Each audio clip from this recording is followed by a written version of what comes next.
14 अगस्त 2005 सुबह का वक़्त था और हेलियस फ़्लाइट 522 साइप्रस के लारनाका इंटरनेशनल एयरपोर्ट से ग्रीस के एथेंस इंटरनेशनल एयरपोर्ट जाने के लिए बिल्कुल तैयार थी। सुबह के करीब 9:07 पर फ्लाइट ने उड़ान भरी। इस फ्लाइट में 115 पैसेंजर्स और 6 क्रू मेंबर्स समेत 121 लोग सवार थे और इसे जर्मन पायलट हैंस जर्गन मर्टेन, जिन्हें कुल 16,900 आवर्स फ्लाइट एक्सपीरियंस था, और को पायलट के तौर पर चार्ल्स बोस पास थे, जिनको कुल 7,549 आवर्स फ्लाइट एक्सपीरियंस था, और साथ फ्लाइट अटेंडेंट के तौर पर एंड्रियास प्रोड्रोमो कमान संभाल रखी थी। उड़ान भरने के 5 मिनट बाद ही यानी 9:12 पर प्लेन 12,040 फुट की ऊंचाई पर पहुंच गया, और इस ऊंचाई पर पहुंचने के बाद ही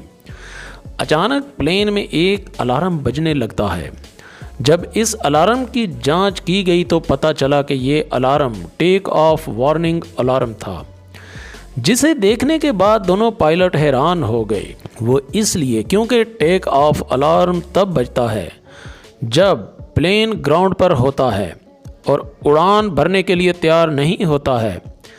ऐसे में 12,000 फुट की ऊंचाई पर इस अलार्म के बजने का मतलब दोनों पायलट को समझ ही नहीं आ रहा था। इसी दौरान उन्होंने एक ATC यानी एयर ट्रैफिक कंट्रोल से रब्ता करना ही बेहतर समझा। ATC को उन्होंने बताया कि टेक ऑफ वार्निंग अलार्म बज रहा है। यानी ATC को ये पैनल पर कई सारे अलार्म एक साथ बजना शुरू हो गए, और इन अलार्म की आवाज़ की वजह से मास्टर क्रैश अलार्म भी बजने लगा था, जिसका मतलब था कि प्लेन के कई सारे सिस्टम एक साथ ओवरहीट हो चुके थे। दोनों पायलट की परेशानी मज़ीद बढ़ने लगी थी और इनको कुछ समझ ही नहीं आ रहा था। अचानक ये सब क्या हो रहा है। इधर ये सब देखकर प्लेन में अफरा तफरी का माहौल बन गया। सभी पैसेंजर को सांस लेने में दुश्वारी हो रही थी, इसीलिए उन्होंने ऑक्सीजन मास्क खुद ब खुद पीछे कर दिए। इस दौरान प्लेन लगभग 18,000 फुट की ऊंचाई पर था। पायलट बार बार ATC से रब्ता करने की कोशिश कर रहे थे। इनकी बात ATC तक पहुंच ही नहीं पा रही थी, और कुछ ही देर में पायलट का ATC से कनेक्शन बिल्कुल टूट गया। इसके बाद भी ATC ने बार बार फ्लाइट से रब्ता करने की कोशिश की, लेकिन इनको कोई जवाब ना मिला। प्लेन अब लगातार ऊपर की जानिब बढ़ता जा रहा था। आमतौर पर इस रूट पर फ्लाइट को 1 घंटे और 45 मिनट का वक्त लगता है। यानी करीब 10:45 पर इस प्लेन को एथेंस एयरपोर्ट पर पहुंचना था। 9:23 पर प्लेन 34,000 फुट की ऊंचाई पर पहुंच चुका था। इसके बाद 9:37 पर ये एथेंस के फ्लाइट इंफॉर्मेशन रीजन में पहुंच गया था। 10:12 से 10:50 तक एथेंस ATC रेडियो कॉल के ज़रिए इस प्लेन से रब्ता करने की कोशिश की जा रही थी, लेकिन इनको कोई जवाब ना मिला। अब 10:45 हो चुके थे और इस दौरान प्लेन को एथेंस इंटरनेशनल एयरपोर्ट लैंड करना था, लेकिन प्लेन का अभी तक कुछ भी पता नहीं था। तो ग्रीस ने अपने 2 F-16 जेट को इस फ्लाइट को ढूंढने के लिए भेजा। कुछ ही देर में इन फाइटर जेट ने इस फ्लाइट को ढूंढ लिया। अब इनमें से एक फाइटर जेट उड़ते उड़ते प्लेन के बहुत करीब आ गया था, ये देखने के लिए अंदर आखिर चल क्या रहा है। तो इस फाइटर जेट पायलट ने देखा कि प्लेन के अंदर को पायलट की सीट पर कोई बैठा हुआ है, साथ ही मेन पायलट अपनी सीट से नीचे बेसुध हालत में पड़ा है। फिर यह फाइटर जेट पीछे वाली खिड़की से प्लेन के अंदर की हालात का जायज़ा लेने लग गया, लेकिन फाइटर जेट के पायलट के लिए हैरानी की बात तो ये थी कि अपने बराबर में 2 फाइटर जेट के उड़ने के बावजूद किसी भी पैसेंजर ने मुड़कर इनकी तरफ नहीं देखा। किसी को पैसेंजर की तरफ से उनको कोई भी रिएक्शन नहीं मिला। अभी लगभग 11:49 पर फाइटर जेट के पायलट ने देखा कि एक शख्स प्लेन के कैबिन में से होकर कॉकपिट की तरफ जा रहा है। कुछ ही सेकंड में ये शख्स प्लेन के पायलट सीट पर बैठा हुआ दिखाई दिया।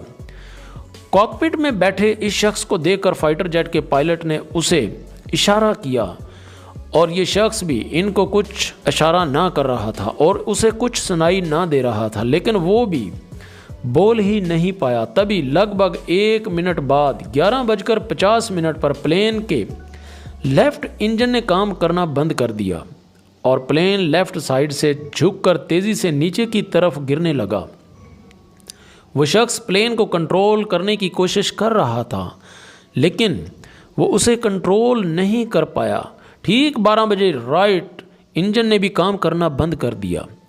प्लेन का कंट्रोल अब पूरी तरह खो चुका था। 12:04 पर प्लेन ईथन से 40 किलोमीटर दूर पहाड़ों में क्रैश हो गया और इस क्रैश होने के साथ ही तमाम मुसाफिरों की मौत हो गई। दोस्तों, एक दफ़ा महसूस करो इस पल को, जब ये प्लेन पहाड़ों से टकराया होगा तो क्या गुजरी होगी इन फाइटर जेट के पायलट पर, जिन्होंने लोगों को अपनी आंखों से के सामने जाते हुए देखा। इसके बाद प्लेन की खबर आग की तरह फैल गई। रेस्क्यू ऑपरेशन चलाया गया। 121 लोगों की डेड बॉडी को ढूंढकर बाहर निकाला जाने लगा। प्लेन क्रैश होने से पहले ही तमाम मर चुके थे। अब यहाँ पर सवाल ये उठता है कि जहाज़ में तमाम लोग मर चुके थे तो 2 घंटों तक प्लेन का कंट्रोल किसके पास था? हमने शुरू में जिक्र किया फ्लाइट अटेंडेंट प्रोड्रोमो ही थे जिसने अभी तक जहाज़ को संभाल रखा था। आखिर में इनकी आवाज़ एटीसी कंट्रोल को सुनाई दी थी। वो इस प्लेन को घनी आबादी से दूर ले जा रहे हैं और ले जाने में कामयाब रहे हैं। जब इस मामले के पीछे वजह सामने आई तो पता चला कि इसके एक साइड का फ्यूल ख़त्म हो गया था। तभी इनकी नज़र एक बटन पर पड़ी और ये बटन था प्लेन के प्रेशर को सेट करने का। इस बटन को देखते ही इस ऑफिसर को पूरी कहानी समझ में आ गई।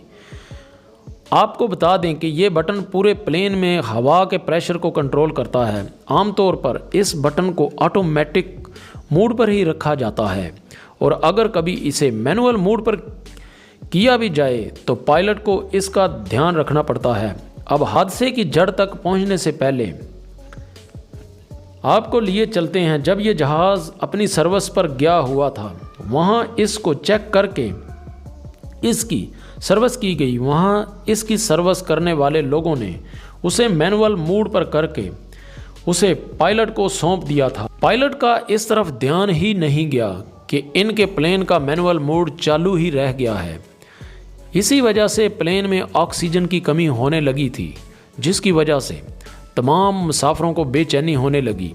लेकिन पायलट का ध्यान इस तरफ गया ही नहीं कि प्लेन का प्रेशर बढ़ रहा है और बटन ऑन ही है।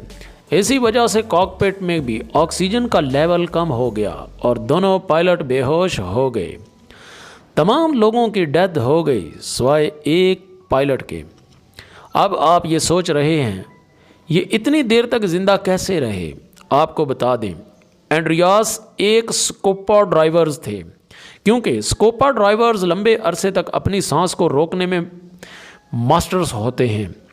इसी वजह से वो ज़िंदा रहे, लेकिन ऑक्सीजन ना मिलने की वजह से अब वो भी दम तोड़ चुके थे और प्लेन पहाड़ों में जाकर टकराया और सभी लोगों की डेथ हो गई। इसके 3 महीनों बाद वहाँ के लोगों ने फ्लाइट क्रैश सिर्फ एक ही बटन को जिम्मेदार ठहराया, प्लेन का प्रेशर बटन, मगर सारी गलती इस सर्विस मैन की थी। इसको सर्विस करने के बाद पायलट को बताना चाहिए था कि प्लेन मैनुअल मोड पर है।